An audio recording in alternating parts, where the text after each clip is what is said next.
Oh, hello, and welcome to another Today's Decay, where we celebrate births and beginnings of everything important since the dawn of time. I know it seemed like I wasn't going to make it today, but look at me, I've made it today. Uh, so, what happened today? Erich von Stroheim was born on this day in 1885. The man you love to hate. He was a German or Austrian Jew who presented himself as Teutonic aristocrat, a Teutonic aristocrat, even though he wasn't, and came on with like a sadomasochistic flair of like, I'm gonna basically torture my actors and actresses.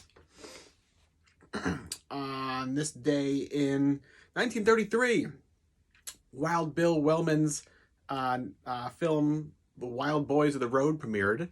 This was a pre-code film that I am a big fan of. It's all Depression era American kids who realize their parents are in the Depression too broke to feed them, all decide together to just take off onto the road and decide to ride the rails to like let their parents just cope on their own, which I'm not sure if this is really like the way to go, but these 8 to 12-year-olds feel like it's the right way to go.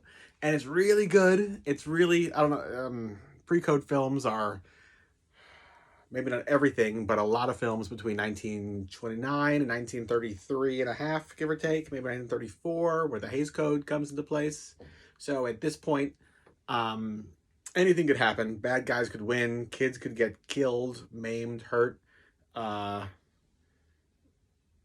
Sex, sin, perversion, you name it. It's all in there in the pre-code films. And the Hays Code was basically like pushing back on that, saying that America always had to be right. The good guy always had to win. Kisses couldn't last for more than 2 seconds or whatever the exact screen count was. Husband and wives weren't allowed to be depicted as sleeping in the same beds. And this code kept in place until maybe the 60s, I want to say. At least the 50s, that's for sure. Anyway, this is one of the last films in like the last year or so to be produced that just shows like anything could happen. And it's much like life. Anything could happen, right? Yeah. So, what else? On this day, 1950... So, watch Wild Boys of the Road is what I'm trying to say. It's one of my favorite films. And September 22nd is a good day to watch it because it's when it's premiered. And on this day, 1958, Zachary Shock Theater premiered in New York City. This is super exciting. Part of the Shock Theater package. He started off in Philadelphia under the name Roland, which you can see here, maybe, possibly. We've got like a original felt uncut patch sheet of Roland artwork, which almost looks like Tattoo Flash. It's quite cool. But this was also around the same time, give or take, where the reason why he exists is because Milo Nurmi didn't want to, what would be the word?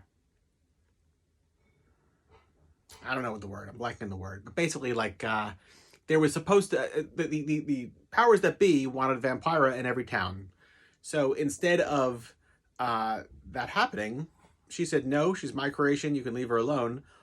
Every region created their own version of a horror host in their own way. So Roland was John Zacherle's first version of his character in Philadelphia. And when he got so popular, they moved him to New York City, or he moved to New York City, I forget which is which. He opted to basically make a slight change to his last name and just say, you can't take my character because I am John Zacherle. Zacherle is my name, and that's that. It's kind of ingenious, really. He just changed the way it was spelled just slightly, but he's still the same character. And so that's what he started to do in New York City and did for decades and decades. I think he's got to be the longest running horror host. I don't know if that's true, but it feels that way. And this is some of my Zacherle collection up here. You've got paintings by Algado Gomez, Neao from Bobby's Bar, original 1960s Zacherle for President artwork here. What else? Yeah, a bunch of other things. Anyway, that's it for today. So, all hail Zacherle. All hail Wild Bill Wellman. All hail Eric von Stroheim. It's a good day to appreciate all these things, and I made it in time, so take that. Until tomorrow, goodbye.